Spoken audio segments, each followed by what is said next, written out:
Good morning my dear students. कैसे हो आप लोग? बढ़िया हो? बहुत अच्छी बात है। टुडे इज़ 27 जुलाई 2020।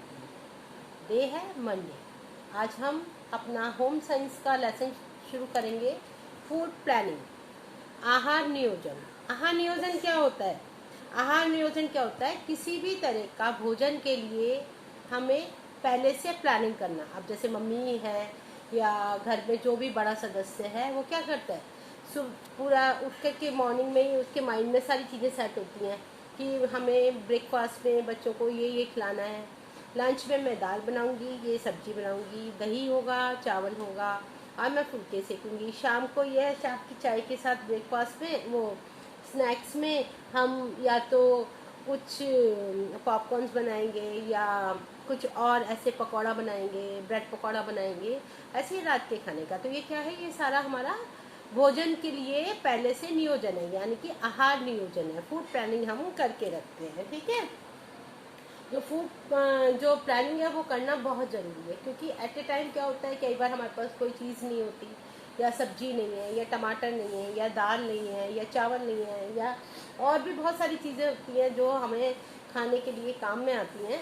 तो वो उस टाइम हमारे पास इमीडिएट नहीं होती। तो अगर हमारे पास प्लानिंग होती है कि आज शाम को हमने ये बनाना है, तो हम उसके लिए सारी चीज़ें पहले से डिसाइड करके रखते हैं। और जो मेन है वो क्या है कि आपका जो खाना है वो किस पर डिपेंड करता है।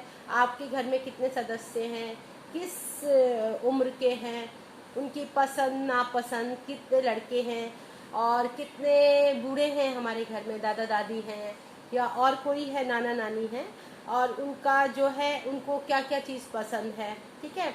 और जैसे साउथ इंडियन है वो चावल ज़्यादा खाना पसंद करते हैं, डोसा बनाते हैं। नॉर्थ इंडियन जो है घर में रोटी पराठा और पूरी इस टाइप की चीज़ें बनाते हैं। पंजाबी हिमाचली बंदे जो है वो घर में ज़्यादा चावल खाते हैं। तो ये सारी चीज़ें क्या होती है, ये हमको पहले से प्लान करनी पड़ती है कि हमें कब और कैसे अपना खाना तैयार करना है, ठीक है।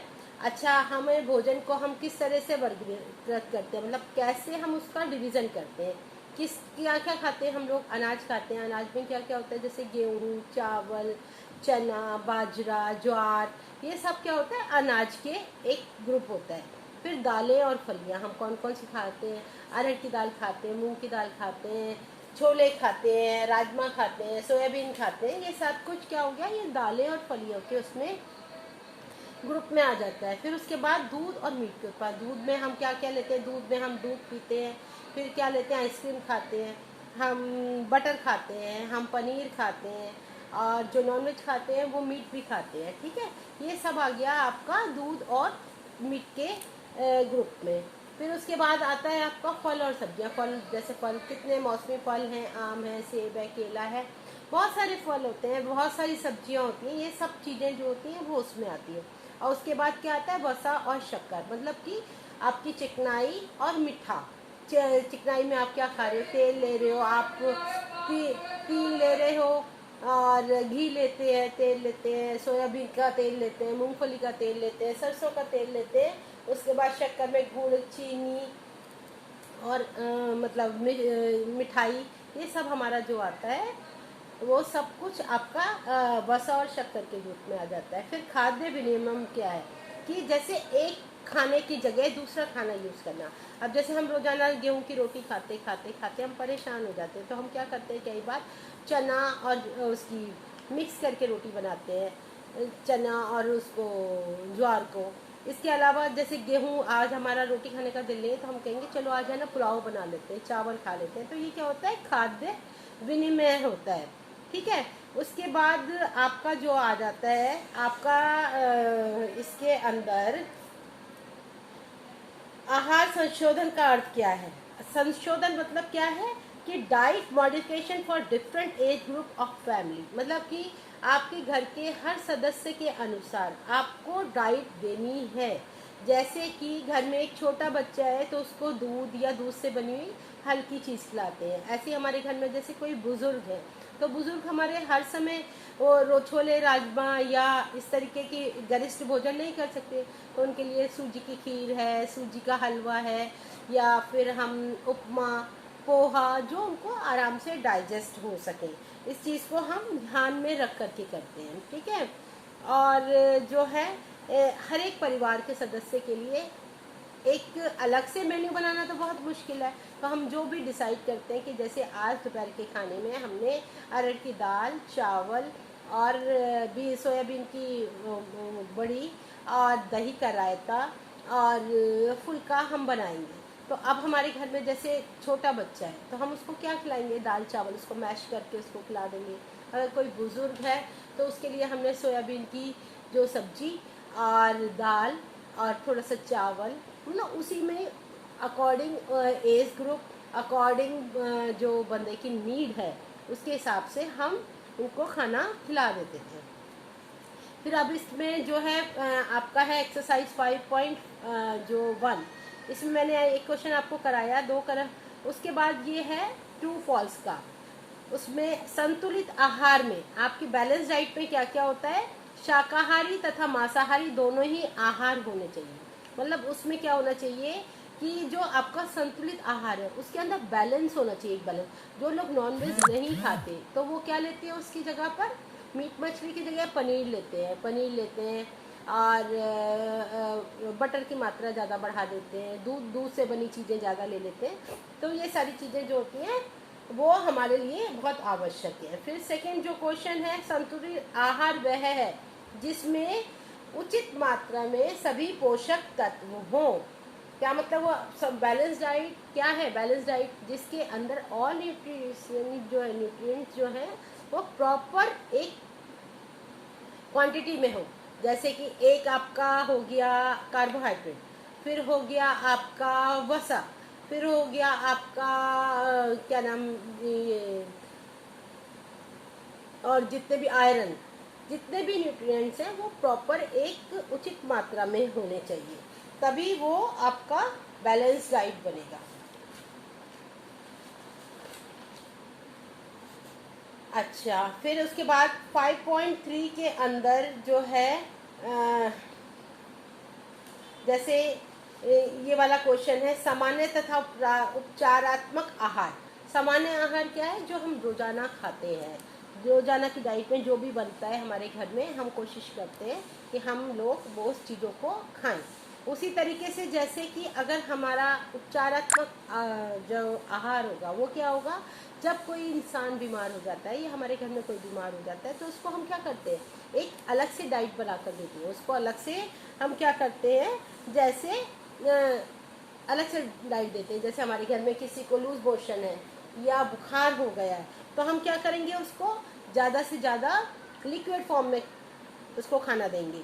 क्या क्या देंगे, जैसे दूध, फलों के रस, जूस देंगे हम, नारियल पानी देंगे, नींबू पानी देंगे, चाय, लस्सी, सूप, कोल्ड ड्रिंक आदि, ये ज़्यादा से ज़्यादा मात्रा में देंगे। उसको ये नहीं चाहेंगे हम कि हम इसको छोले राजमा खिलाएं या हम इसको बहुत सारा खाना खिलाएं। उसकी जगह हम उसको धीरे धीरे उसको इस डाइट पे लाएंगे। फिर जब उसके अंदर थोड़ा सा सुधार होना शुरू होगा फिर हम उसको हल्के फल और ब्रेड, कस्टर्ड और पकी हुई सब्जियां वगैरह देंगे। ये जो होता है ये सर हमारा जो है ये हम इसमें संशोधन करते हैं अपने आहार में, क्या क्या हमको उसके अंदर चेंज करना है। फिर इसी के अंदर है आपका सही गलती क्वेश्चन आता है, बीमार व्यक्ति के स्वास्थ्य वृद्धि के लिए केवल दवाइयाँ ही आवश्यक है। खाली अगर कोई इंसान बीमार हो गया है उसको खाली हम दवाई दे तो क्या वो ठीक हो जाएगा, नहीं होगा। उसके लिए क्या होता है, एक जो है पर्टिकुलर डाइट देनी भी उसको बहुत ज़रूरी होती है। रोगी के इलाज में आहार की कोई भूमिका नहीं है। आहार की तो बहुत इम्पॉर्टेंट भूमिका है। जो हम खाना खाते हैं, जैसे हमें फीवर हो गया, बुखार तो उतर गया लेकिन हमें बहुत कमजोरी हो गई है, कमजोरी को पूरा कैसे करेंगे हम, जब हम अच्छा डाइट लेंगे। तरल आहार में नींबू पानी, फलों का रस, नारियल आदि शामिल होता है, सही है बिल्कुल। फिर एक सामान्य आहार किसी भी रोगी की पोषण आवश्यकताओं को पूर्ण कर सकता है, बिल्कुल ठीक है। अगर जैसे आज मैं बीमार होती हूँ तो अगर मुझे प्रॉपर डाइट मिलेगी तो मैं बहुत जल्दी ठीक हो जाऊँगी। संशोधित आहार जहाँ तक संभव हो सामान्य आहार से मिलता जुलता होना चाहिए। हाँ, जो मतलब जो हम डाइट बना रहे हैं, जो पेशेंट के लिए डाइट बना रहे हैं, अगर घर में 4 बंदे हैं एक जना कोई बीमार हो गया, अगर जैसे मैं सपोज़ मेरे घर में 4 लोग हैं और मैं बीमार हो जाती तो मेरे लिए कोई अलग से थोड़ा बनेगा। अब जैसे दाल चावल मिले बने तो थोड़ी सी हमने दाल ली, थोड़ी सी चावल ली, उसको मिक्स किया, वो हमने खा लिया। ऐसे ही जैसे कि कोई भी दूध है या दूध से बनी हुई चीज़ें, दूध हमने नींबू की शिकंजी बनाई, तो सबके लिए जो आहार बनता है उसी को हम थोड़ा सा चेंज करके किसी बीमार व्यक्ति को भी खिला सकते हैं। ठीक है। फिर उसके बाद निम्नलिखित में से तरल तथा अर्ध ठोस खाद्य पदार्थों को अलग अलग करें। अब बताइए तरल कौन कौन से, लिक्विड फॉर्म में कौन कौन सा हो गया, सूप, लस्सी, फलों का रस, दूध। ठीक है, ये सब। अब हम आते हैं जैसे तरल बताया मैंने आपको और सेमी सॉलिड फूड। तो लिक्विड फॉर्म में आ गया आपका सूप, लस्सी, फलों का रस, और सेमी सॉलिड फॉर्म में आ गया आपका साबूदाने की खीर, कस्टर्ड, खिचड़ी। अच्छा, आप जैसे कि आपके घर में किसी बच्चे को या बड़े को लूज मोशन होते हैं तो आप उसको कैसा आहार दोगे, ये मैचिंग है कॉलम A to B। अगर दस्त होने पर कम रेशे युक्त आहार दिया जाता है। ज्वर में अगर जैसे बुखार हो रहा है तो ज़्यादा प्रोटीन और ऊर्जा वाला जो है युक्त आहार देंगे। अगर किसी को डायबिटीज़ है तो उसको क्या है, चीनी के बिना और मतलब बहुत कम चीनी वाला खाना उसको हम देंगे। अगर किसी को हाई ब्लड प्रेशर है तो उसको नमक हम कम देंगे, कम नमक युक्त भोजन देंगे। किसी को जॉन्डिस हो गया, पीलिया हो गया है तो हम क्या करेंगे, उसको ज़्यादा से ज़्यादा शक्कर और लिक्विड फॉर्म में और कम घी तेल का खाना खिलाएंगे उसको। अगर किसी को वो है कब्ज है तो उसको रेशे युक्त आहार खिलाएंगे। ठीक है। अब 5 खाद्य पदार्थ जो कि निम्नलिखित पोषक तत्वों से उत्पन्न हो। कार्बोहाइड्रेट से क्या क्या मिलता है आपको सबको पता है। कार्बोहाइड्रेट किस किस में, आपकी रोटी में, चावल में, ब्रेड में, दलिया और सूजी, ये क्या है, सारे कार्बोहाइड्रेट के स्रोत हैं। प्रोटीन किस में मिलता है, दूध, पनीर, घी, अंडा, दही, दालें। फिर उसके बाद रेशे वाले आपके कौन से हैं आहार, रेशे वाले कौन से, सलाद, फ्रूट्स और आपका पूरे अनाज, छिलके वाली दालें, ये सब क्या है, रेशे वाली दालें हैं। जैसे कि हम कहते हैं स्प्राउट्स खाओ या सब्जियां खाओ, सूप पियो, ये सब क्या है, रेशे वाली चीज़ें हैं। इसी के साथ साथ अब आपको जैसे ये बनाया जाता है, आपको बनाना है जैसे एक भोजन के लिए तालिका बनानी है, मतलब एक व्यक्ति के लिए क्या है, एक वयस्क पुरुष के लिए संतुलित आहार की सामान्य तालिका। मतलब एक जैसे पापा हैं आपके घर में, उनको क्या क्या आप खाने में दोगे। सुबह की चाय कितनी, 1 कप। उसके बाद नाश्ते में एक आपने उनको क्या बनाया, मम्मी ने आपकी ने आलू का पराठा बनाया। ठीक है, 2 पराठे खा सकते हैं ना, आप लोग भी खाते हो, जो बड़े बच्चे हैं 17-18 साल के, 19 साल के, 2 पराठे खा सकते हैं।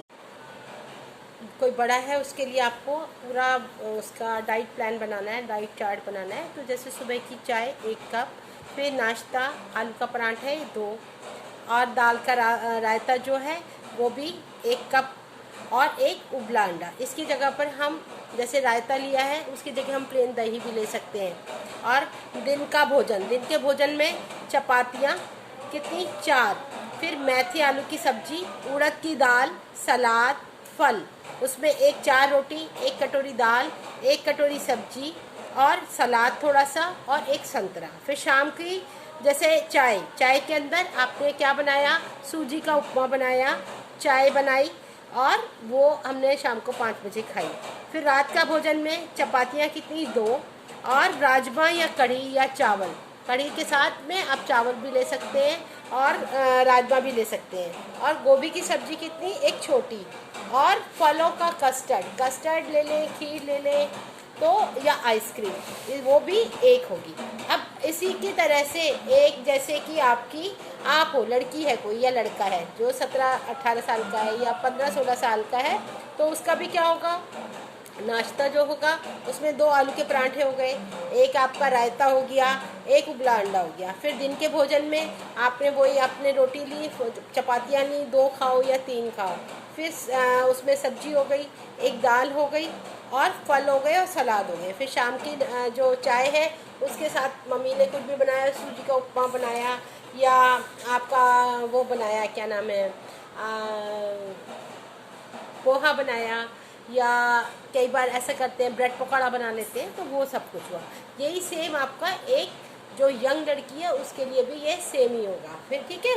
उसके साथ में फिर अगर आप जैसे कोई आपके घर में प्रेग्नेंट लेडी है, उसके लिए आप क्या करोगे, उसमें भी आपने ऐसे ही करना है कि 1 कप चाय सुबह पी उसने, फिर उसने ऐसे आलू का पराठा लिया, फिर रायता खाया और या दही खाया और एक उबला अंडा खाया।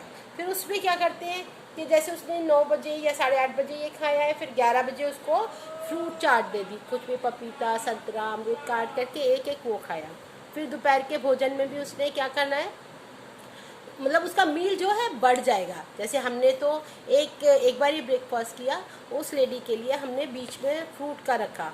फिर दिन का जैसे लंच के बाद में उसको शाम की चाय के साथ में क्या दिया उसको, शाम की चाय के साथ भी आपने उसको सूजी का उपमा भी दिया, दूध चाय की जगह उसको 1 कप दूध मिला। और रात को भी सेम खाना वही होगा जो हमने खाया, लेकिन रात को सोते समय उसको 1 गिलास दूध देना ज़रूरी है। ऐसे ही सेम जो दूध पिलाने वाली माता होती हैं उनको भी इसी तरीके से हमें आहार में थोड़ा सा चेंज करके, अपनी डाइट में चेंज करके। ओके बेटा, आपको ये लेसन मैंने बहुत अच्छे से समझाया है सारा। आप अपनी बुक में 59 पेज से लेकर और 62 पेज तक आपकी सारे डाइट प्लान हैं, उनको अच्छे से पढ़ोगे और एक एक डाइट प्लान बना करके आप कल मेरे पास शेयर कर दें, ठीक है, कि आपको ये समझ में आया है कि किस तरीके से आपको अपना डाइट प्लान बनाना है। और छोटे छोटे क्वेश्चन आंसर है, फिल इन द ब्लैंक्स तो है नहीं इसमें मैचिंग और ट्रू फॉल्स है, ये आपको सब करना है और याद करना है। ये आज का लेसन आपका कंप्लीट हो गया है। कल के लिए, आज और कल के लिए आपको इसको पढ़ना है और इसको लिख करके याद करना है, फिर मेरे पास अपना जो होमवर्क है वो शेयर करना है, ठीक है। Okay, have a good day, bye bye, see you on Wednesday. Thank you.